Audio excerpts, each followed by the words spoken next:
Mieux connaître le secteur de l'enseignement supérieur par le grand public, cela passe par une coopération étroite avec la presse. Le premier responsable du département était hier à la face aux journalistes pour le lancement de l'initiative. La mosaïque culturelle du Mali en marche. La structure se consolide avec un nouvel atelier de tissage pour femmes, un élément du patrimoine national qu'est allé voir le ministre de l'Artisanat et du Tourisme dans le village de Sceaux à Koulikoro. Cadeau de fin d'année de Nouvel An aux fans de Salif Keita, le crooner sort un nouvel album le 25 décembre prochain.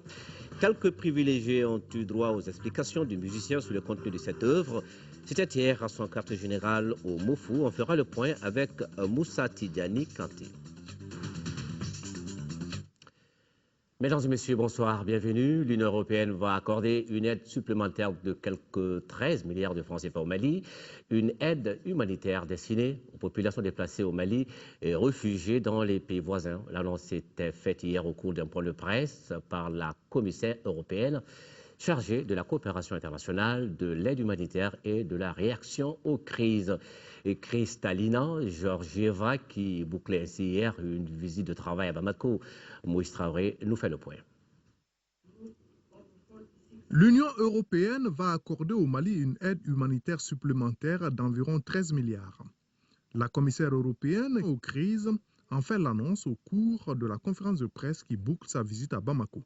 En présence de deux membres du gouvernement, c'est Bertrand Souré, chargé d'affaires à la délégation de l'Union européenne au Mali, qui traduit les propos de la Bulgare. La partenaire européenne remarque que le conflit a aggravé la crise alimentaire et exposé 560 000 enfants maliens à la malnutrition aiguë. À travers les agences de l'ONU et des ONG, les fonds vont être utilisés pour fournir des abris, des denrées alimentaires, des installations sanitaires et des soins de santé, pour ne citer que ces commodités. La situation est préoccupante. Plus de 400 000 personnes ont quitté leur foyer, une moitié déplacée dans le pays et l'autre réfugiée dans des camps établis dans les pays voisins. Les militaires disent que c'est très facile et très rapide de commencer une guerre, mais par contre très compliqué de la terminer. Donc je crois qu'on doit rester très prudent dans ce domaine. La commissaire européenne est passée par le Burkina Faso où plus de 36 000 réfugiés sont répartis entre 7 sites officiels. Enfin, la commissaire européenne a précisé que les fonds supplémentaires, une fois approuvés, porteront à plus de 60 milliards l'aide humanitaire apportée au Mali en 2012. Consolidation de la chaîne culturelle du Mali en deuxième région, vient de voir le jour. L'atelier de tissage des femmes, cela se passe dans le village de Sceaux, une localité qui abrite également un autre site du patrimoine culturel national. Des réalisations visitées hier par le ministre de l'Artisanat et du Tourisme dans le cadre de la 6e édition du festival d'Aoulaba qu'abrite Koulikoro, correspondance de Seydou Traoré. Pour la 6e édition du festival d'Aoulaba, le ministre de l'Artisanat et du Tourisme, accompagné par les festivaliers, s'est rendu dans l'atelier de tissage des femmes des Champs, une localité située à quelques encablures de Koulikoro. À cette étape, le ministre Ousmane Aguirissa a été éclairé par le travail des femmes artisanes des Champs et leur partenariat avec l'association Route du Sud, initiatrice du festival. À ce niveau, le visiteur du jour a réaffirmé l'accompagnement des autorités dans la formation et la multiplication de ces genres d'initiatives. Vu la crise que traverse aujourd'hui notre pays, le travail, les projets deviennent de plus en plus lents. Mais je pense que le festival d'Aoulaba, à travers ses différentes initiatives, est à soutenir parce que nous sommes au cœur de la transformation locale du coton produit au Mali. Au site, sous la forme d'un chameau accroupi en pierre, le ministre de l'Artisanat et du Tourisme s'est rendu compte de toute la valeur de ce monument classé patrimoine national. Ce site de culte religieux, avec son histoire, est exposé de nos jours à une érosion et un manque d'entretien pour faute de moyens. Le ministre a pris bonne note et a assuré les populations des Champs que les dispositions seront prises pour entretenir le monument. Nous avons vu des femmes très engagées, très enthousiastes, certainement avec peu de moyens, mais je crois que l'expérience qui est entamée ici à Sceaux peut aller très loin. Ensuite, je voudrais dire que nous sommes ici sur un site culturel, un site religieux, un site touristique extrêmement important. Et nous devons faire en sorte que ce site soit aménagé. La visite du site a pris fin par des bénédictions pour un Mali de paix. Et nous voyons maintenant ce projet de construction d'une mosquée à la CI 2000 Amdalaï. Les travaux de construction étaient lancés hier par la Turquie, mais le budget n'est pas encore bouclé. L'opération doit être financée par les frères musulmans de la municipalité d'Ayoub d'Istanbul à travers la collecte de fonds. Le ministre des Affaires religieuses et du culte était présent à la cérémonie de lancement. Un reportage de Garibou Pérou. Sur une superficie de 500 mètres carrés et avec 35 mètres de hauteur, cette mosquée qui sortira des terres dans 24 mois a une capacité d'accueil de 800 fidèles. Elle sera construite à 2 niveaux. Cette architecture religieuse turque accentuera davantage les valeurs chères à l'islam, surtout en cette période où notre pays traverse des difficultés, selon Dr Yacouba Traoré, ministre des Affaires religieuses et du culte. Le budget officiel de la construction de cette mosquée n'est pas encore arrêté, mais ce coup d'épée symbolique du ministre des Affaires religieuses et du culte va sans doute accélérer, selon les responsables turcs, le décaissement. Quant à l'entreprise chargée de la construction de cette mosquée, elle a déjà démontré son expertise sur 400 architectures semblables à celle-ci. Un orphelinat a ouvert ses portes hier à Dialakoroba. Il s'appelle Falato Djigiasso et sa réalisation est la somme des efforts conjugués de 3 associations françaises et maliennes. Bâti sur une superficie de 3 hectares, l'orphelinat Falato Djigiasso de Dialakoroba comporte un centre de santé, une pharmacie, des espaces pour la pisciculture, mais également pour le maraîchage. Coût de l'opération 260 millions de francs CFA. Rachel Tessougué est allée voir pour l'actualité. Le patrimoine de la commune rurale de Dialakoroba s'enrichit à travers ce magnifique immeuble d'une architecture impressionnante. L'orphelinat Falato Djigiasso, d'un coût total de 260 millions de francs CFA, est bâti sur une superficie de 3 hectares, comprenant entre autres une infirmerie, une pharmacie, des dortoirs, les bureaux du personnel, une salle informatique, des salles d'études, des magasins, des endroits aménagés pour la pisciculture et le maraîchage. Nous sommes devant une infrastructure exceptionnelle qui a pu être réalisée grâce à la solidarité et à l'amitié. Non seulement les enfants seront hébergés, mais également ils seront formés dans les activités agricoles et piscicoles. Qui peut être une école de formation et d'apprentissage pour ces jeunes qui veulent s'investir, s'ils veulent faire de la pisciculture ou s'ils veulent faire de l'agriculture. Pourquoi pas de l'élevage? Le gouvernement félicite les acteurs de ce projet, car leurs efforts contribuent au renforcement de la protection de la petite enfance.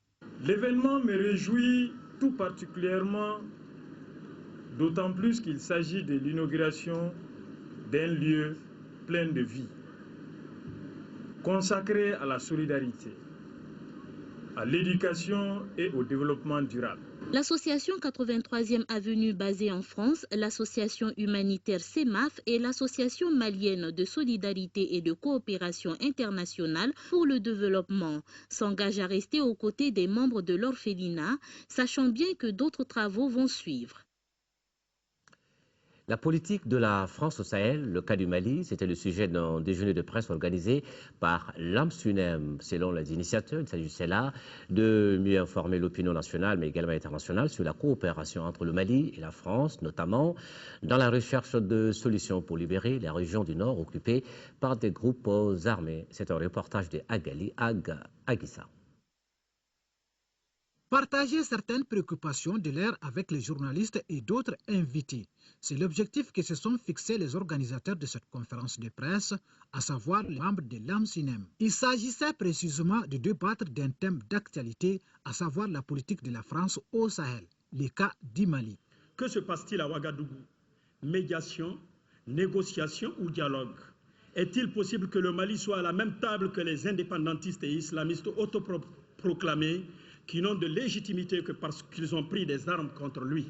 Des questionnements qui ont amené les principaux conférenciers du jour, l'ambassadeur de la France au Mali a abordé le sujet dans toutes ses dimensions. Nous avons dénoncé les crimes de guerre, nous avons déjà soutenu devant les instances internationales l'idée que ces crimes devaient être poursuivis. Il faut absolument renoncer officiellement à l'indépendance et à l'autodétermination. Des propos loin de combler les attentes des journalistes, car ils ont réagi à travers des questions axées sur la contribution de la France aux demandes en cours en vue de la libération des régions du nord du Mali. Des préoccupations justes, dira le diplomate, avant d'ajouter que la question demande une préparation minutieuse. Celui qui doit être en première ligne, c'est l'armée malienne. Il faut d'abord que l'armée malienne soit reconstruite et bien sûr, à ce moment-là, on pourra effectivement repasser à l'offensive. Des messages ont été exprimés sur des banderoles lors de cette conférence avec la presse. Ça et là, des textes exprimant la position de cette association face à la situation que vit notre pays. Le diplomate a visité les locaux du siège de l'AMSINEM avant de prendre congé des organisateurs de la conférence. Les organisations de la société civile du Mali sollicitent les autorités de la transition pour le report des concertations nationales initialement prévues les 11, 12 et 13 décembre. Elles l'ont fait savoir ce soir dans une déclaration dont nous vous proposons ici un extrait lu par Bourema Alaï Touré, président du Conseil national de la société civile du Mali. La société civile malienne, suite à sa rencontre de concertation des 24 et 25 novembre 2012, a entrepris depuis quelques jours des démarches auprès des autorités de la transition en vue du report de la tenue des concertations nationales prévues les 11, 12 et 13 décembre 2012 pour une date ultérieure qui sera fixée de commun accord et après des consultations très poussées avec toutes les parties prenantes de la société civile.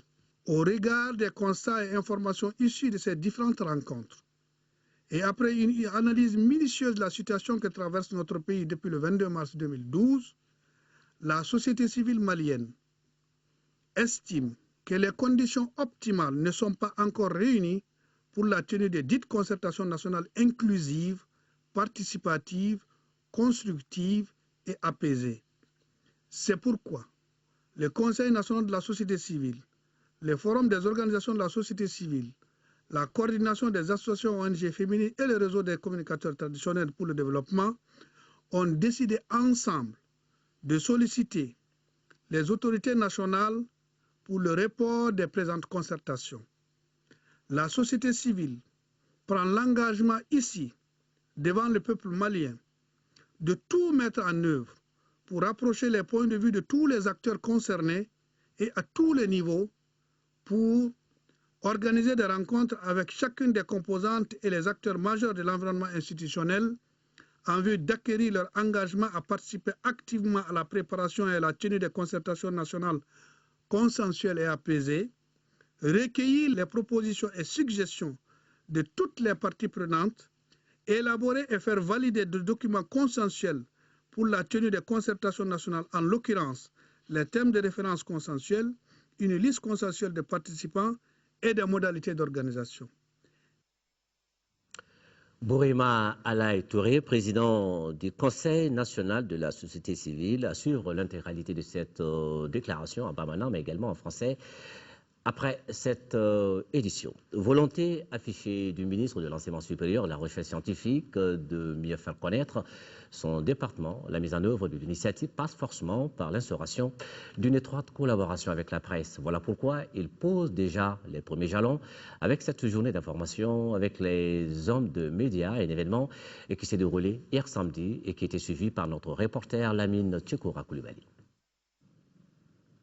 La réforme LMD, licence, master, doctorat et ses implications, le projet d'appui au développement de l'enseignement supérieur, les grands chantiers de l'État pour accroître les capacités d'accueil des étudiants sont les thèmes qui ont été exposés aux hommes des médias au cours de cette journée d'information sur l'enseignement supérieur, un sous-secteur de notre système éducatif qui traverse une crise multiforme depuis quelques décennies maintenant. De quelques milliers d'étudiants il y a 15 ans, l'effectif aujourd'hui a dépassé les 100 000 étudiants, encadrés seulement par environ 1200 enseignants. On comprendra aisément qu'aujourd'hui, les défis majeurs qui se posent à nous ont pour nom une très faible capacité d'accueil et d'encadrement. C'est justement pour résoudre ce déséquilibre, améliorer la qualité des apprentissages et être en phase avec l'évolution mondiale que le gouvernement a initié la réforme de l'enseignement supérieur. Au cours de cette journée d'information, il a donc été expliqué aux journalistes la nouvelle vision de l'enseignement supérieur au Mali. Vision qui introduit un nouveau mode de gouvernance dans lequel une large autonomie est accordée aux écoles et universités. Le métier d'enseigner et celui d'informer sont tellement si proches qu'il faille travailler à consolider leur rôle dans la société contemporaine où le poids des questions a de loin réduit le choix des réponses pertinentes. En effet, nous avons choisi, nous, d'informer, de former, d'éduquer et sensibiliser, de réveiller les consciences et donc de contribuer au changement positif et constant auquel toute société aspire légitimement. Ces sacerdoces, comme c'est de former à travers la transmission du savoir et de la connaissance, ont pour fondamentaux, d'une part, la liberté d'expression et d'autre part, le droit à l'éducation et à la formation. Le président de la Maison de la Presse a salué les efforts des autorités avant d'ajouter que la violence scolaire et universitaire, les grèves de différents syndicats restent des sujets de préoccupation. Et nous parlons maintenant de la coopération Chine, déjà exemplaire, mais qui s'offre de nouvelles dimensions. Elle vient d'être magnifiée par les anciens stagiaires et étudiants maliens en Chine avec leurs amis chinois. Ils se sont retrouvés hier ici à Bamako, des retrouvailles pour mieux consolider les relations, mais était également au rendez-vous l'ambassadeur de Chine au Mali. C'est un reportage de Adama Kodjo. Depuis les premières heures de l'indépendance de notre pays, Bamako et Pékin entretiennent de bonnes relations. Ces relations ont été consolidées au fil du temps dans plusieurs domaines, parmi lesquels la nouvelle technologie, le renforcement de la capacité des ressources humaines du Mali. C'est pour magnifier cet appui de la Chine à notre pays que les anciens bénéficiaires des séminaires et de formations se sont rencontrés. Ces séminaires nous ont apporté la joie dans nos cœurs. Nous avons eu vraiment l'occasion de rencontrer des cadres des différents pays francophones de l'Afrique. C'est dans les difficultés qu'on reconnaît ses vrais amis, dit-on. Malgré la situation difficile que vit notre pays, la République populaire de Chine envisage la formation de 300 fonctionnaires et techniciens du Mali au cours de l'année 2013. En 2012, environ 237 Maliens ont bénéficié d'un stage en Chine. Au début de cette année, nous avons fixé l'objectif de former 230 personnes. En fait, jusqu'à la fin novembre, nous avons déjà sélectionné et envoyé 237 personnes à participer aux différentes formations dans les domaines de diplomatie, santé, éducation, agriculture, économie, énergie et communication.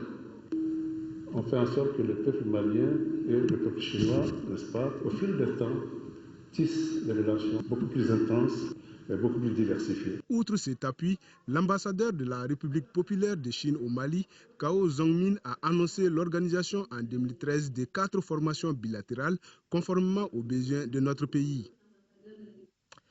Session spéciale du Conseil des collectivités territoriales UEMOA au sommet d'Africité qui vient de s'achever à Dakar au Sénégal. Le thème débattu était la décentralisation des territoires au renforcement du processus d'intégration de l'UEMOA et les défis pour le Conseil des collectivités territoriales de l'Union. C'était sous la présidence du ministre malien de l'administration territoriale et de la décentralisation, Moussa Sinko Koulibaly. Nous envoie spéciaux à Dakar, Mohamed Touré, Sidi Modibo Dambélé. La contribution des territoires au renforcement du processus d'intégration de l'Union économique et monétaire ouest-africaine, quel défi pour le Conseil des collectivités territoriales de l'UEMOA? C'est le thème de la conférence des collectivités territoriales de l'espace UEMOA. Pour l'institution, les collectivités sont des acteurs incontournables dans le processus de consolidation de l'intégration. La Commission s'attellera à accompagner les collectivités territoriales de l'espace UEMOA dans la formulation et la mise en œuvre de mécanismes de bonne gouvernance qui contribueront à améliorer les conditions de vie de nos populations et à relever les défis pour la recherche des solutions locales. Parmi les déficités, on peut noter la nécessité pour les collectivités de trouver des réponses efficaces au plan institutionnel et financier, le besoin de renforcement des capacités des autorités locales en tant que maître d'ouvrage, pilote et coordonnateur du développement territorial, les questions liées au financement et à la parité hommes-femmes. Le Mali inscrit cette dynamique dans celle de la sous-région, mais aussi dans celle de l'Afrique. Et à cet effet, nous souhaitons favoriser la participation de ces territoires au renforcement du processus d'intégration de l'Union économique et monétaire ouest-africaine, participer activement pour ce qui nous concerne au Conseil des collectivités territoriales de l'UEMOA, notamment en assurant différentes responsabilités. Cette séance spéciale tenue à ce sommet d'Africité en partenariat avec le ministère des Affaires étrangères de la France, la coopération suisse, la Fédération canadienne des municipalités, entre autres, vise à asseoir les bases de l'Afrique des interconnexions socio-économiques, de concertation et de convergence de vues, seul gage d'une vraie politique de développement à la base. Les débats ont porté sur la nécessité de respecter la parité homme-femme et de procéder à la mise en œuvre pratique de l'intercommunalité. Le ministre des Affaires étrangères et de la coopération internationale, Tchéma Hubert Coulibaly, est arrivé ce dimanche à Dakar, dans la capitale sénégalaise. Il prendra part aux travaux de la réunion du comité de haut niveau devant adopter et valider le document d'orientation sur la mise en œuvre du chantier paix et sécurité dans l'espace UEMOA. Cette réunion de haut niveau, présidée par Macky Sall, le président de la République du Sénégal, se tiendra le mardi prochain. Elle sera précédée du Conseil des ministres sectoriels dont les travaux se déroule demain lundi, toujours à Dakar, cette fois-ci sous la présidence de Tchéma Hubert Coulibaly, le ministre des Affaires étrangères de la coopération internationale. Au Mali, plus de 3500 personnes vivant avec l'épilepsie ont été dépistées et parmi elles, 2500 bénéficient d'un suivi médical régulier. Ces chiffres ont été révélés lors du symposium de restitution sur les activités de lutte contre l'épilepsie. La bonne nouvelle annoncée par cette rencontre initiée par le réseau Action Recherche sur la maladie est la mise en route très prochaine d'un réseau dénommé Ville Campagne, un instrument efficace de lutte, dit-on là-bas. Reportage Moussa Fane. C'est pour faire mieux connaître l'épilepsie que le réseau Action et Recherche sur la maladie du même nom a initié ce symposium. Il s'agit d'une maladie neurologique universelle qui se manifeste différemment en fonction du pays ou de la région où l'on se trouve. De cette restitution, il ressort que plus de 3100 personnes vivant avec cette maladie ont été dépistées et 2500 sont suivies régulièrement. 70% de ces patients sont sous le phénobarbital et 25% sous le valproate de sodium. Nos activités de prise en charge ont fait l'objet de 4 thèses de doctorat en médecine, plus de 20 publications, communications au cours de différents congrès et colloques. Le réseau de prise en charge des personnes vivant avec l'épilepsie est constitué de médecins de campagne formés en épileptologie. Ils œuvrent pour sortir la maladie de l'ombre. Aujourd'hui, un document de politique est disponible et un document de plan stratégique est disponible. Et dans ce document de plan stratégique, aujourd'hui, l'épilepsie occupe une place très importante. C'est vous dire que c'est une pathologie tellement importante que nous en avons fait en 6e position de notre plan stratégique. Au terme de ce symposium de restitution, les participants souhaitent mettre en place un réseau ville-campagne pour le bonheur des patients et de leurs familles. Les populations de la commune de Tombouctou vivant à Bamako reçoivent depuis ce matin des consultations médicales. Cela se passe à la polyclinique Ma Doumbia de Boulkasumbougou, où les patients qui sont suivis pour 3 mois reçoivent également les médicaments gratuitement. Cette activité est l'œuvre de l'ONG espagnole MZC, entraînant des femmes en zone de conflit et médecins de l'espoir santé pour la communauté. Adama Jimde. Cette opération de consultation et de remise de médicaments est destinée aux populations de la commune de Tombouctou résidant à Bamako. Les prestations sont disponibles en gynécologie, en médecine générale, en pédiatrie, en dermatologie et les examens de laboratoire. Les consultations des enfants semblent les plus fréquentes. Généralement, les pathologies que nous rencontrons, surtout en pédiatrie, ça c'est les bronchopneumopathie, c'est-à-dire les toux, les bronchites, les bronchiolites, surtout chez les enfants à pareil âge. Et ça, c'est surtout dû à la fraîcheur et aux poussières que nous rencontrons actuellement. L'activité est initiée par MZC, une ONG espagnole Femmes en zone de conflit, et ses partenaires Médecins de l'Espoir, Santé pour la communauté. Nous faisons les consultations médicales gratuites en ce moment parce que nous étions en train d'exécuter un projet d'appui aux droits de la femme dans la commune urbaine de Tombouctou. Et nous avons transformé ces fonds en assistance médicale et pour prendre en charge la santé des populations déplacées, en tout cas les 60 familles, pendant 3 mois. Selon les patients, l'idée en soi est salutaire. Je suis satisfait de ma consultation parce que j'ai vu que c'est sérieux. Les mal que j'ai, je vois qu'ils ne peuvent pas diagnostiquer. Donc ils m'ont référé à l'hôpital du Mali. J'ai le problème de tension aussi, ils ont contrôlé, comme je leur ai montré les produits que je prends, ils m'ont dit vraiment c'est satisfaisant. Pour cette première journée, près de 110 visiteurs sont programmés. Nouvelle année, nouvelle sonorité musicale avec Salif Keita. Le crooner sort le 25 décembre prochain son nouvel album intitulé Talé. Sur le volume, 10 titres chantés en bamanan, en français. On y retrouve la participation de Safi Nati et un titre bonus avec Manu Dibango. Talé, l'album studio de Salif Keita a été présenté hier à la presse. Moussa Tidjani Kanté était présent pour l'actualité. Cette conférence de presse a permis à l'artiste de présenter au grand public son dernier opus Talé. Talé, c'est pour moi, comme j'ai bien l'accent sur l'intérêt personnel qui est maintenant un problème pour toute l'humanité parce que tout le monde pense à sa proche, personne ne pense aux autres. Un album de 10 titres qui sort de l'ordinaire, loin de tout, mais qui attaque par endroits. Caractère de l'artiste oblige. Un répertoire qui voyage entre l'amour d'un père pour sa fille bien-aimée, des personnes qui lui sont chères, l'indifférence du sorcier vis-à-vis de la mère victime.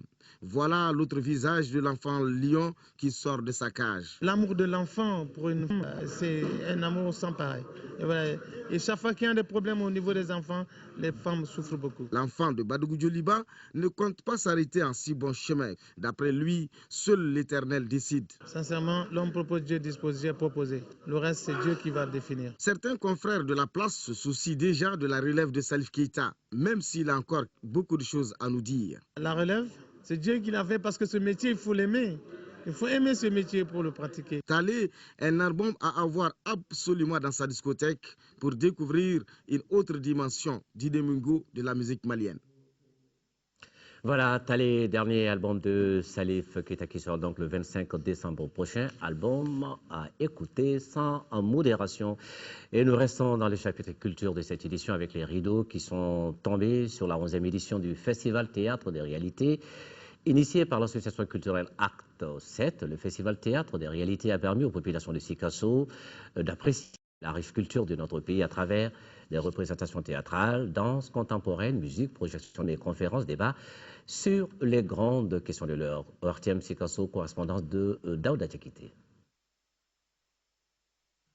Pour cette 11e édition du Festival des Théâtres de Réalité, initié par l'association culturelle Acte 7, ils étaient plus de 500 artistes du Mali, du Burkina Faso et du Kenya à évoluer sur scène à travers théâtre, musique, danse et autres conférences, débats et projections de films.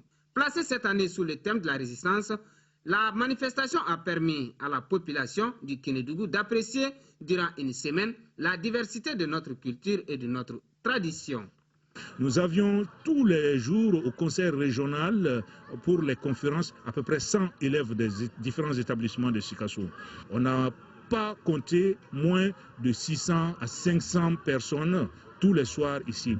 Donc sur cet aspect-là, je peux dire que le public a été largement servi et que la ville de Sikasso est en train, comme toute la région d'ailleurs, de s'approprier de ce festival-là. Cet événement culturel qui participe de l'intégration, mais surtout au brassage entre la jeunesse du Nord et du Sud, mérite toute l'attention des plus hautes autorités. Ce festival de réalité est un forum qui nous permet d'échanger, de voir ce qui est bien et de ce qui est mauvais. Les artistes musiciens du groupe Benso Petit Goro et Suleiman Traoré Neva Solo, par leur présence, ont donné un cachet particulier à la cérémonie de clôture de la 11e édition du Festival du théâtre de réalité à Sikasso.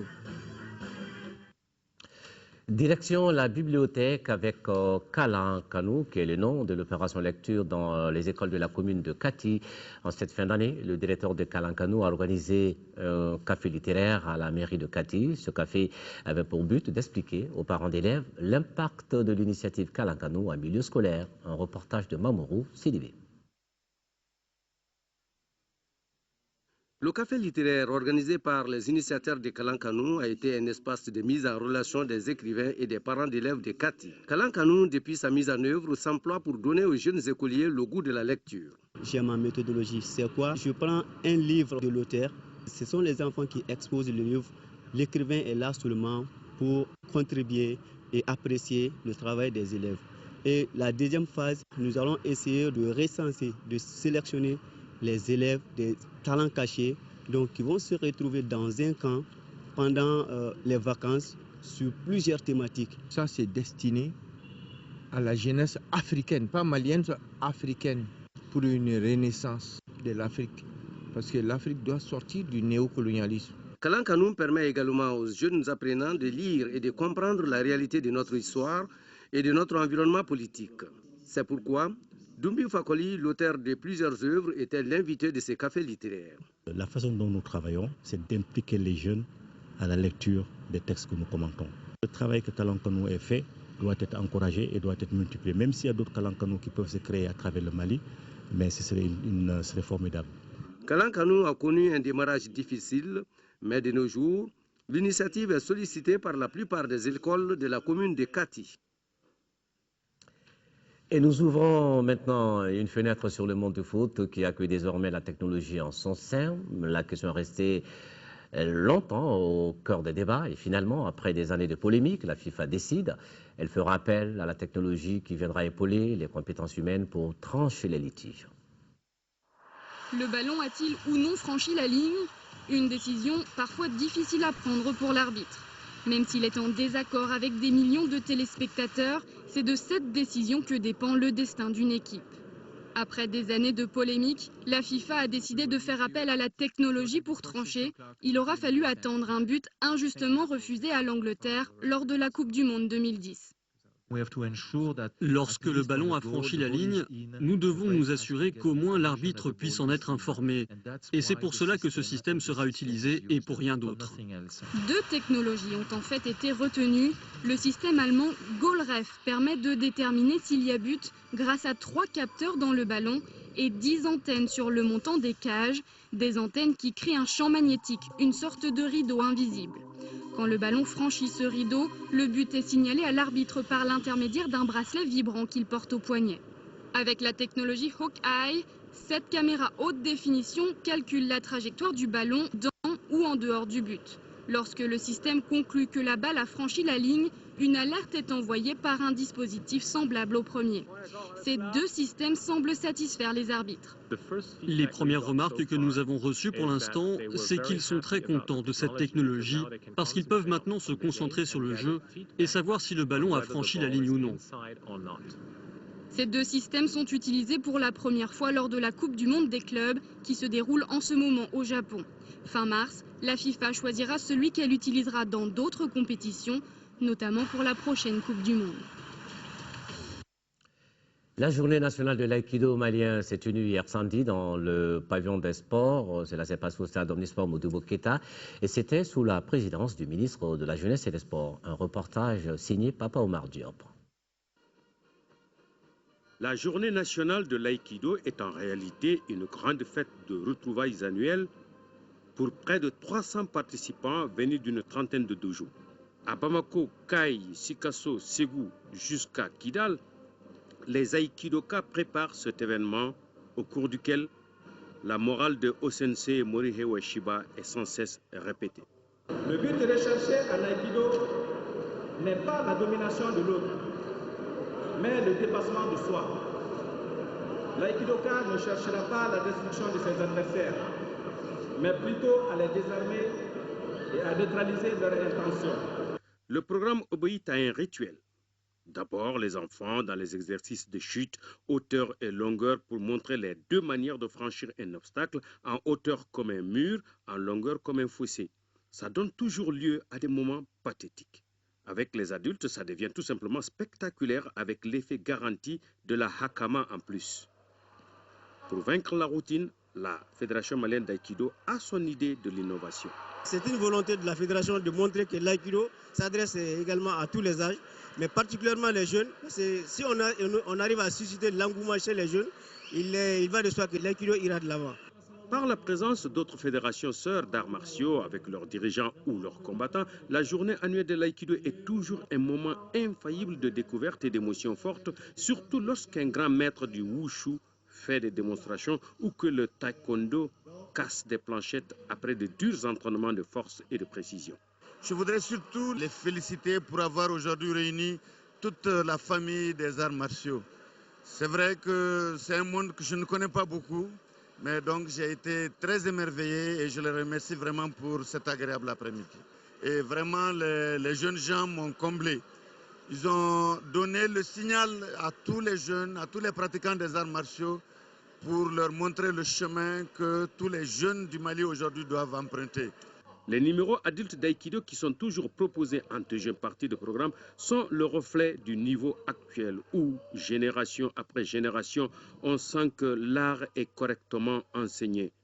De Wambaï à Maître Cheikh Traoré, aux pionniers Ali Nategué, Mamadi Diarra ou Feu Sinayogo, jusqu'aux grands maîtres actuels comme Moussa Bagayoko, le passage des témoins est encore parfait.